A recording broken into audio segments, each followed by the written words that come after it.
اعوذ باللہ من الشیطان الرجیم بسم اللہ الرحمن الرحیم۔ ناظرین،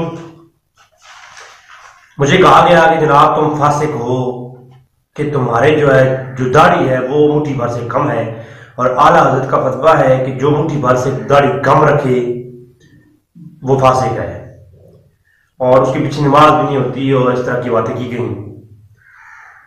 میں یہ کہتا ہوں کہ اگر آج میری گفتگو آپ لوگوں نے سن لی اور آپ علماء ہیں اور فقہ کی تھوڑی بہت بھی موادیات کا علم رکھتے ہیں تو آپ یقیناً میری بات کو سمجھ جائیں گے، اور آج کے بعد کسی کو بھی مختلفی مسئلے کے اندر فاسق نہیں کہیں گے۔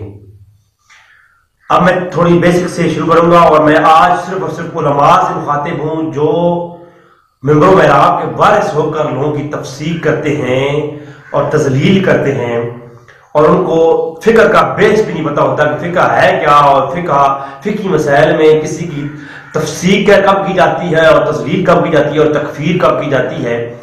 تو آج میں گزارش کروں گا کہ آج میرا جو یہ نشست ہے فقہی مسائل اور داڑھی کو کم رکھنے کے جواز یا عدم جواز کے متعلق اعلیٰ حضرت کے فتاوی رضیہ کے جو لکھا ہوا ہے اس کے عبارت کا مفہوم اور مطلب کیا ہے، اور میں حوالہ جات سے ہٹ کر جب چاروں مذاہب کے نزدیک کوئی چیز احرام ہو تو اسے کہتے ہیں اجماعی حرام۔ اجماع یہ نہیں ہوتا کہ ایک مسجد کے 10 مولوی یا مدرسے کے 10 مولویوں نے کہہ دیا کہ جناب داڑھی کو کم رکھنا فسق ہے اور اس پر اجماع ہو گیا۔ نہیں، میں مدارس کے اندر رہا اور میں دیکھا کئی لوگ ایسے ہیں جو لکھوایا جاتا ہے کہ بچوں لکھی دو تم داڑھی پوری رکھو گے، اور یہ ظلم ہے۔ اور میں آج اس گفتگو میں اگر کسی کو اس پہ اعتراض ہو تو علمی جواب دے، بہنگیاں بالکل نہ مارے، علمی جواب۔ پہلی بات یہ ہے کہ جب فقہاء کے نزدیک اور ائمہ اربعہ کے نزدیک امام شافعی، امام احمد بن حنبل اور امام مالک رحم اللہ اور امام ابو حنیفہ رحمۃ اللہ علیہ کے نزدیک، چاروں مذہب کے نزدیک جو چیز حرام ہو اسے اجماعی حرام کہا جاتا ہے، اور اس کا ارتکاب کرنے والے کی تذلیل بھی کی جاتی ہے اور علماء کے حکم کے مطابق اس کی تکفیر بھی کی جاتی ہے۔ لیکن جب کوئی مسئلہ چاروں ائمہ کے نزدیک اجماعی طور پر حرام نہ ہو، اس کی عدم جواز کی دلیل چاروں ائمہ کے نزدیک ایک جیسی نہ ہو، تو اس کی پھر تکفیر نہیں کر سکتے، پھر وہ مسئلہ مختلف ہی ہوگا۔ اور مسئلہ مختلف ہی میں جو قانون ہے فقہاء کا وہ یہ ہے کہ باب افتاء اور قضاء میں قاضی کے اعتقاد کو دیکھا جاتا ہے، باب افتاء اور قضاء میں باب تکفیر اور تذلیل میں جو قاضی ہے اس کا عقیدہ دیکھا جاتا ہے، اعتقاد قاضی کا دیکھا جاتا ہے، اور باب تفسیق اور باب تذلیل میں باب تفسیق اور باب تذلیل میں جو عقیدہ ہے وہ مرتکب کے اعتقاد کا دیکھا جاتا ہے۔ جو کوئی مکلف جب کسی کام کا ارتکاب کرتا ہے تو پھر اس کے اعتقاد کو پہلے دیکھا جائے گا، پھر اس پہ کوئی فتویٰ لگایا جائے گا کہ وہ فاسق ہے یا نہیں ہے۔ قاضی کے اعتقاد کو نہیں دیکھا جائے گا، یہ اصول میں سے ہے، اور اس اصول پر میں ابن حجر حتمی کی عبارات بھی بتاؤں گا، اور میں اعلیٰ حضرت کے فتاوی بھی دکھاؤں گا کہ آج کے مولوی جو اعلیٰ حضرت کا نام لیتے تھکتے نہیں ہے، وہ اعلیٰ حضرت کے فتاوی پر جو بدمزوں نے ہم پہ اعتراض کیے ہیں ان میں سے کوئی ایک مولوی جو میں جواب دوں گا اس کے ہٹ کر دے سکتا ہے؟ اگر جواب میرے والے ہیں تو پھر اسی رول کو ہر جگہ اپلائی کیا جائے۔ وہ میں آگے جا کے فتاوی پر کیے گئے اعتراضات کا جواب بھی دوں گا کہ آج کی نشست انشاءاللہ تعالیٰ بڑی کمال کی نشست ہے، اس میں ہم علمی گفتگو انشاءاللہ تعالیٰ کریں گے۔ اب آگے چلتے ہیں، میں آپ کو بتاتا ہوں کہ مسئلہ مختلف ہی میں مرتکب کے اعتقاد کو دیکھا جاتا ہے، اور مطلق تفسیر کی جاتی ہے یا عمومی اور شخصی۔ تفسیر کی بھی 2 قسمیں ہیں، یا عمومی ہوگی یا شخصی ہوگی، وہ آگے چل کے بتاؤں گا میں۔ اب یہاں پر میں ایک بات کہوں کہ اب یہ بات آپ کو معلوم ہو گئی کہ جب مسئلہ مختلف ہی ہو تو اس کی تکفیر نہیں کی جائے گی بلکہ اس کی تفسیر کی جائے گی، اور وہ بھی مرتکب کے اعتقاد کو دیکھ کر کی جائے گی، مطلقاً تفسیر ہم نہیں کر سکتے۔ اب آگے چلتے ہیں، اب داڑھی کا چونکہ مسئلہ ہے تو داڑھی کی طرف ہی آتے ہیں۔ داڑھی کیا ہے؟ داڑھی کیا چاروں ائمہ کے نزدیک حرام ہے؟ اگر داڑھی چاروں مذہب کے نزدیک شافعی، حنبلی اور مالکی اور احناف کے نزدیک اگر داڑھی کم رکھنا مٹھی بھر سے اگر یہ حرام ہے تو پھر اس پر اس کی تکفیر اور تفسیر کی جائے گی علماء کے حکم کے مطابق، اور پھر مجھے کہا جائے کہ میں فاسق ہوں۔ اور اگر چاروں مذاہب کے نزدیک یہ مسئلہ مختلف ہی ہے، بعض ائمہ نے کہا کہ یہ جائز ہے اور بعض نے کہا کہ مٹھی بھر رکھنا جو ہے وہ اس سے کم رکھنا حرام ہے، اور بعض نے کہا کہ جواز کی دلیل ہے، بعض نے عدم جواز کی دلیل ہے، تو پھر یہ مختلف ہی مسئلہ ہے۔ اور مختلف ہی مسئلے میں نے بتایا کہ مرتکب کے اعتقاد کو دیکھا جائے گا، قاضی کے اعتقاد کو نہیں دیکھا جائے گا۔ اب میں آپ کو بتاتا ہوں، میں آپ کو شافعیوں کے حوالہ جات دے سکتا ہوں۔ امام شافعی کے نزدیک اور شافعیوں کے نزدیک داڑھی مٹھی بھر سے کم رکھنا جائز ہے، اور وہ جواز کی دلیل پیش کرتے ہیں۔ اب جب چونکہ شافعیوں کے نزدیک داڑھی کم رکھنا یہ جائز ہے، اور باقی احناف کے نزدیک شوافع کے علاوہ جو ہے حنبلیوں کے نزدیک اور جائز ہے، لیکن اب یہ مسئلہ جو ہے اجماعی نہیں رہا، اب اس پہ اجماع نہیں رہا، اب یہ مختلف ہی ہو گیا۔ اب مسئلہ مختلفی میں جو ہے مرتکب کے اعتقاد کو دیکھا جائے گا۔ اس پر میں عبد الغنی نابلسی کی عبارات پیش کر سکتا ہوں، اس پر میں اب جو ہے ابن حجر حتمی کی عبارات پیش کر سکتا ہوں، اس پر میں اعلیٰ حضرت کے فتاویٰ کی روشنی میں ہزاروں دلیلیں پیش کر سکتا ہوں، اس پر میں جو ہے ابن عابدین کے دور مختار کے حوالہ جات دے سکتا ہوں، فتاویٰ شامی کے میں حوالہ جات دے سکتا ہوں کہ مرتکب کے اعتقاد کو دیکھا جائے گا۔ اب اگلی بات آتی ہے یہاں پر، داڑھی جو ہے اب اجماعی مسئلہ نہیں رہا۔ اگر بعض نے اس کو جائز کہا ہے اور بعض نے اس کو، میں خود کہتا ہوں احناف کے نزدیک کم داڑھی رکھنا جو ہے یہ حرام ہے، لیکن شوافع کے نزدیک جائز ہے نا، تو اب یہاں پر یہ بات واضح ہوتی ہے کہ یہ اجماعی مسئلہ نہیں رہا، یہ مسئلہ جو ہے یہ مختلف ہی ہو گیا، اور مسئلہ مختلف ہی میں اب تفصیل ہم کسی کی نہیں کر سکتے، کسی نہیں کر سکتے۔ اب مرتکب جو ہے نا اعتقاد کرے گا تو مرتکب کی عقیدہ دیکھا جائے گا۔ اگر مرتکب اس کو حرام سمجھتا ہے، داڑھی کم کرنا حرام سمجھتا ہے، اور پھر وہ یہ کم کرتا ہے تو پھر اس کی تفسیر کی جائے گی۔ اگر مرتکب داڑھی کو جو ہے نا کم کرنا حرام سمجھتا ہے، حرام کے نزدیک جو مسئلہ ہے اس کو جو ہے معتبر سمجھتا ہے، اور پھر جو ہے کم رکھتا ہے تو پھر اس کی تفسیر کی جائے گی، اور اگر وہ اس کو جائز سمجھتا ہے، جائز سمجھ کر کے پھر وہ رکھتا ہے، پھر اس کی تفسیر اور تذلیل نہیں کی جائے گی۔ اس پر میں ہزاروں عبارات پیش کر سکتا ہوں، جیسا کہ اعلیٰ حضرت پر ایک جو ہے اعتراض کیا گیا، اس کا کوئی جواب ہے تو مجھے بتائیں۔ اعلیٰ حضرت امام احمد رضا خان فاضل بریلوی پر، اب چونکہ یہ میں اپنے بزرگوں سے مخاطب ہوں، اپنے علماء سے مخاطب ہوں، حضرت کے فتاویٰ میں یہ بات موجود ہے، قوالی سننا فسق ہے اور قوالی سننے والا فاسق ہے، قوالی سننے والا فاسق ہے۔ اور اسی فتاویٰ رضویہ میں جب یہ فتویٰ دیا تو اسی فتاویٰ رضویہ میں وہ بار بار کہتے ہیں حضرت امام عارف باللہ عبد الغنی نابلسی رحمۃ اللہ تعالی علیہ اپنے فتاویٰ رضویہ میں اعلیٰ حضرت کہتے ہیں قوالی سننے والا فاسق ہے، اور اسی فتاویٰ رضویہ میں کہتے ہیں کہ عبد الغنی نابلسی بہت بڑے بزرگ تھے اور عارف باللہ کا لقب دیا۔ حالانکہ عبد الغنی نابلسی نے موسیقی کے جواز پر پوری کتاب لکھی، اور وہ قوالی سنتے بھی تھے اور قوالی سننے کے جواز کے قائل بھی تھے۔ اب اعلیٰ حضرت نے جو فتویٰ دیا کہ قوالی سننے والا فاسق ہے، اس فتوے کے مطابق عبد الغنی نابلسی جو ہے وہ فاسق ٹھہرتی ہے، کیونکہ فتاویٰ رضویہ میں ہی اعلیٰ حضرت اسی جو ان کے فتوے کے مطابق جو فاسق ٹھہرتے ہیں انہی کو لقب دے رہے ہیں کہ وہ عارف باللہ ہیں، وہ رحمت اللہ تعالی علیہ ہیں۔ تو جو بدمذہب ہیں، جو غیر مقلدین ہیں، وہ ہم پہ اعتراض یہ کرتے ہیں کہ جناب اعلیٰ حضرت کے فتوے کے مطابق عبد الغنی نابلسی ٹھہرے فاسق، اور فاسق کو اعلیٰ حضرت کہتے ہیں عارف باللہ، اور جو عارف باللہ کو فاسق کہے، فاسق کو عارف باللہ کہے، رحمت اللہ کہے، وہ کون ہے؟ وہ بھی فاسق۔ تو کہا کہ اعلیٰ حضرت اپنے ہی قانون میں فاسق ٹھہرتے ہیں، نعوذ باللہ من ذالک۔ اب یہ جو قاعدہ ہے اعلیٰ حضرت نے جب پیش کیا قوالی سننے والا فاسق ہے اور عبد الغنی نابلسی کو عارف باللہ بھی کہتے ہیں، تو اس میں غیر مقلدین ہم پہ اعتراض کرتے ہیں۔ میں نے بڑے بڑے مولویوں کو دیکھا، میں نے بڑے بڑے مفتیوں کو دیکھا کہ وہ ایسی باتوں پر خاموش ہو جاتے ہیں، ان کو پتہ ہی نہیں ہوتا کہ کرنا کیا ہے، آخر کہنا کیا ہے، جواب کیا ہے اس کا۔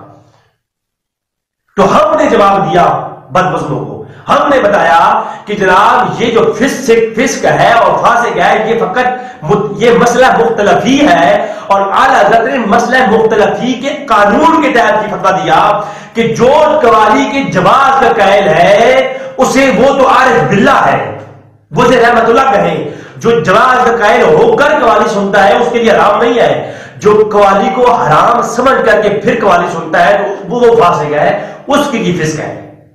اگر اس کے علاوہ کوئی جواب ہے تو دے، اس کے علاوہ آپ کا جواب ہی کوئی نہیں ہوگا۔ تو میں کہتا ہوں جو کسی چیز کی جواز کا قائل ہو اور وہ اس کا ارتکاب کرے تو اس کے نزدیک جو ہے وہ فاسق نہیں ہوگا، اور جو اس کے عدم جواز کا قائل ہے اور پھر وہ عمل کرتا ہے پھر اس کی تفسیر کی جائے گی، ٹھیک ہے۔ اور جب قوالی سننے والے کے بارے میں کہا گیا تو ایک ہوتی ہے شخصی تفسیر کی شخصی، ایک ہوتی ہے تفسیر کے عمومی۔ میں وہ فتویٰ یہ ہے کہ وہ سب جو قوالی سننے والے ہیں جو اس کو حرام سمجھتے ہیں اور سنتے ہیں وہ سارے فاسق ہیں۔ اور اگر عبد الغنی نابلسی کا نام لے کر کہتے ہیں کہ عبد الغنی نابلسی جو ہے وہ قوالی سنتا ہے اور فاسق ہے، اور پھر اس کو عارف باللہ کہتے تو پھر اعلیٰ حضرت کا فتویٰ یہ لوٹا تھا، لیکن اب نہیں لوٹے گا۔ کیوں؟ یہ عمومی، یہ شخصی تفسیر نہیں کی گئی، یہ عمومی کی گئی ہے۔ اب بات سمجھائیے نا۔ تو داڑھی کے جو اس جواز کی قائل ہے کہ کم داڑھی رکھنا، میں نے پہلے اس پہ کلام کیا کہ جتنی بھی حدیث شریف موجود ہے میں نے 48 حدیث شریف نکالی ہے اس داڑھی کے مسئلے پر، ان میں کوئی ایک حدیث بھی ایسی نہیں جس کو ہم لے کر یہ کہہ سکیں کہ داڑھی کا مٹھی بھر داڑھی رکھنا یہ واجب ہے۔ بلکہ اس مسئلے میں اس طرف نہیں آتا، یہ بات میں اس میں آؤں گا انشاءاللہ تعالی۔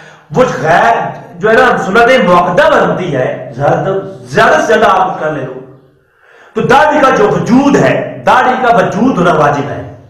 یہ ہم بھی قائل ہیں، اس کے شوافی بھی قائل ہے، احناف بھی قائل ہے کہ داڑھی کا وجود ہونا واجب ہے، جو دور سے نظر آئے۔ اس سے آگے داڑھی رکھنا اس پر اختلاف ہے، یہ مختلفی مسئلہ ہے، لہذا اگر کوئی کم رکھتا ہے تو اس کی تفسیر نہیں کی جائے گی، اس کو فاسق نہیں کہا جائے گا اور اس کی تکفیر نہیں کی جائے گی۔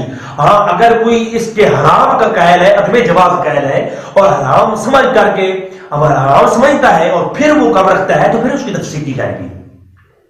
اگر ایسے ہر کسی کو آپ فاسق کہیں گے تو ہر مختلفی مسئلہ تو ہر کسی میں ہے، ہزاروں ایسے مختلفی مسئلے ہیں جو آج کے علماء میں ہیں، تو اگر ایسا کرے تو ہر کوئی ایک دوسرے کے مطابق فاسق ہو جائے گا، تو کائنات میں سارے فاسق ہو جائیں گے، باقی بچے گا کوئی نہیں۔ لہذا اس پر جو ہے وہ ہمیں دیکھنا چاہیے۔ اب پھر وہ مجھے کہا گیا جناب حدیث شریف میں داڑھی کے متعلق متواتر حدیث موجود ہے، خبریں متواتر ہے۔ بھائی آپ پڑھتے کہاں رہے ہیں؟ آپ کو دین کے مبادیات کا نہیں پتا اور آپ مجھ پہ اعتراض کرتے ہیں۔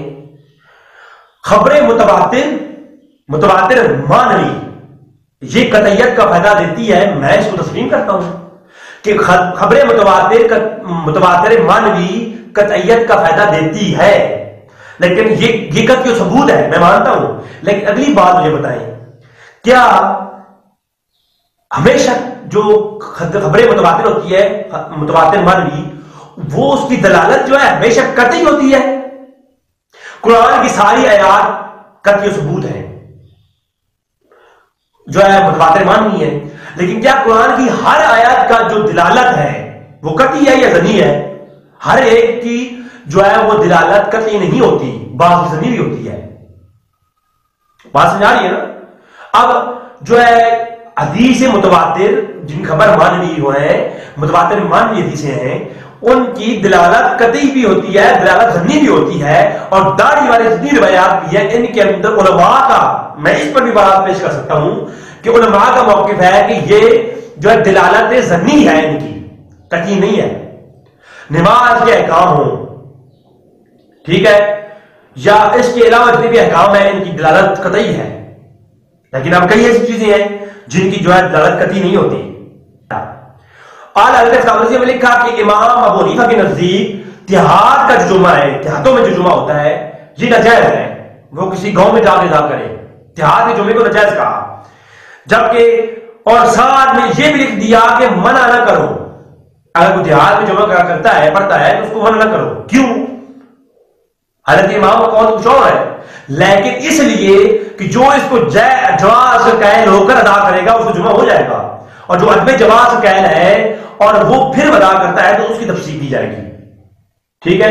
اور کوئی جواز یا عدم جواز قائل ہو مسئلہ مختلفین میں تو اس کی تفصیل نہ کی جائے تو بہتر ہے، اور کی جائے تو یہ فرض کفایہ ہے. یہ کیا ہے؟ منع کرنا فرض کفایہ ہے.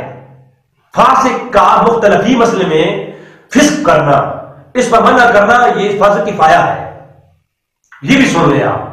اور اگلی بار اس پر بھی میں عبارات کی ڈھیر لگا سکتا ہوں، انشاءاللہ کسی نے بات کی تو انشاءاللہ ہم دکھائیں گے، ہم پیچھے نہیں ہٹیں گے اس معاملے میں. جمعہ کے خطبہ کے اندر بلند آواز دعا کرنا امام ابو حنیفہ کے نزدیک ناجائز ہے، مگر اعلیٰ حضرت کہتے ہیں اگر کوئی کرے گا تو ہم انکار نہیں کریں گے. یہ کیوں بھائی؟ امام ابو حنیفہ کے نزدیک ناجائز ہے، اعلیٰ حضرت کہتے ہیں انکار نہیں کریں گے. کیوں؟ اس لیے کہ اعلیٰ حضرت اس قانون کے فالوور ہیں اور یہ بات جانتے ہیں کہ جب مقلدین کے مختلف ہی مسئلوں میں تفصیل نہیں کی جائے گی، انکار نہیں کیا جائے گا، انکار نہیں کیا جائے گا. اگر مقلدین کے مختلف ہی مسئلوں میں اگر وہ کوئی حرام سمجھ کر کے ارتکاب کرتا ہے مرتکب تو پھر اس کی تفصیل فرض کفایہ ہے. انکار فرض کفایہ ہے اور تفصیل علماء کے قول مطابق ہوگی، کیونکہ لا تفصیل کا بالاجتہادیات اس قانون کے تحت جو ہے اس کی تفصیل جو ہوگی وہ جو ہے علماء کے قول کے مطابق کی جائے گی، اور اس کا انکار کرنا فرض کفایہ ہے. اور پھر ایک جہلانہ سوال کیا گیا، وہ یہ کہ اب توجہ کرو، کہتے ہیں جی جو مجتہدین ہیں ان کے مختلف مسائل میں تفصیل نہیں کی جاتی بلکہ مقلدین کے مختلف مسائل میں تقلید کی جو ہے تفصیل کی جاتی ہے. تو میں یہ کہتا ہوں کہ جو مقلدین ہوتے ہیں اکثر مختلف مسائل تو ان کے ہوتے ہیں، مجتہدین کے تو مختلف مسائل تھوڑے ہوتے ہیں. اور اگر یہی قانون رکھا جائے تو امام ابو حنیفہ کے نزدیک کئی چیزیں ہیں اور امام شافعی کے نزدیک کئی چیزیں ہیں جن میں اختلاف ہے. اب اگر مجتہدین کے مختلف مسائل میں تفصیل کی جاتی ہے تو مجھے بتائیں اب ان دونوں اہم میں سے آپ کس کو فاسق کہیں گے؟ اور دوسری بات یہ ہے کہ احناف کے درمیان اب ابو حنیفہ کے ماننے والے کتنے مقلد ہیں؟ اب ابو حنیفہ ہی کے مقلدین میں کئی ایسے ائمہ ہیں جو تصویر بنانے کو جائز کہتے ہیں اور کوئی ناجائز کہتے ہیں. اب آپ دونوں میں سے فاسق کس کو کہیں گے؟ ان دونوں میں فاسق کون ہے؟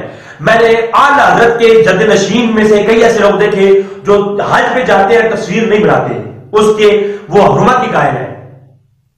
اور ادھر کئی ہمارے مولوی ہیں جو اسپیشل تصویریں بنوا کے اپنے فیس بک پہ چڑھاتے ہیں اور نبی اللہ کو گھروں میں لگاتے ہیں، اور ہمارے پیر لگا کے نبی اللہ دیتے ہیں ہر جگہ پہ.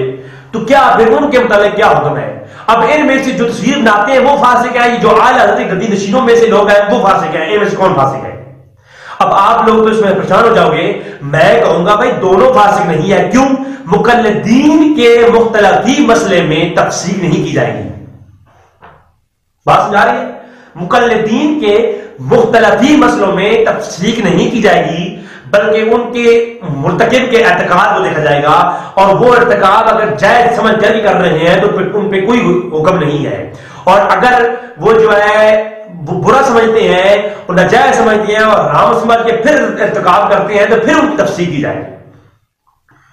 اب اعلیٰ حضرت امام احمد رضی اللہ فاضل بریلوی وہ تمباکو کو جائز کہتے ہیں. تمباکو جو ہے وہ جو منہ میں رکھتے ہیں تمباکو کو منہ میں رکھنے کا کو جائز کہتے ہیں. اور اعلیٰ حضرت کے جد نشین جتنے بھی ہیں محدث کبیر تاج شریعہ آپ جو ہے یہ منہ میں تمباکو رکھتے ہیں تو وہ لوگ تمباکو کو جائز سمجھتے ہیں، جبکہ احناف کے مقلدین میں ہزاروں لوگ ایسے ہیں جو تمباکو کے منہ میں رکھنے کو حرام کہتے ہیں. اب مجھے بتائیں کہ اب ان دونوں میں سے فاسق کون ہوگا؟ اگر جو آج حرام سمجھتے ہیں وہ ان کی بات مان لی جائے تو اعلیٰ حضرت فاسق ہوئے کہ نہ ہوئے وہ جائز کہتے ہیں، اور اعلیٰ حضرت کی بات مانا جائے جو آج جائز سمجھتے ہیں وہ تو فاسق ہوئی ہے، جائز سمجھتے فاسق ہوئی ہے. تو ایک دوسرے سے یہ بات ٹکرا گئی یا نہیں؟ ٹکرا گئی. لیکن ہم کہیں گے کہ مسئلہ مختلفی میں مرتکب کے اعتقاد کو دیکھا جاتا ہے. ٹھیک ہے، جیسے کہ میں نے پہلے عبدالغنی نابلسی کے بارے میں بتایا. عبدالغنی نابلسی وہ ہے جنہوں نے موسیقی کے جواب پر کتابیں لکھی اور اعلیٰ حضرت کہتے ہیں جو بھی قوالی سنتا ہے وہ فاسق ہے. تو میں نے جواب دے دیا کہ غیر مقلدین جو ہم پہ اعتراض کرتے ہیں تو ہم بتا دیں گے کہ بھائی جناب اس کا جواب یہ ہے کہ وہ شخصی تفسیق نہیں کی گئی، عمومی تفسیق کی گئی، اور وہ بھی ان کی جو حرام سمجھ کر کے قوالی سنتے ہیں ان کے لیے. یہ بھی سن لو، یہ بھی اصول میں سے ہے کہ کوئی مفتی مذہب غیر پر فتویٰ نہیں دے سکتا. آج تو مفتی حنفیوں کا مفتی ہو تو وہ شافیوں کے مفتی شافیوں کے مقلدین کے لیے فتویٰ نہیں لکھ سکتا. حنفیوں کا مفتی، یہ بھی سن لے اصول میں سے ہے کہ حنفیوں کا مفتی شافیوں کے مقلدین کے لیے فتویٰ نہیں دے سکتا، یہ اس کے لیے حرام ہے.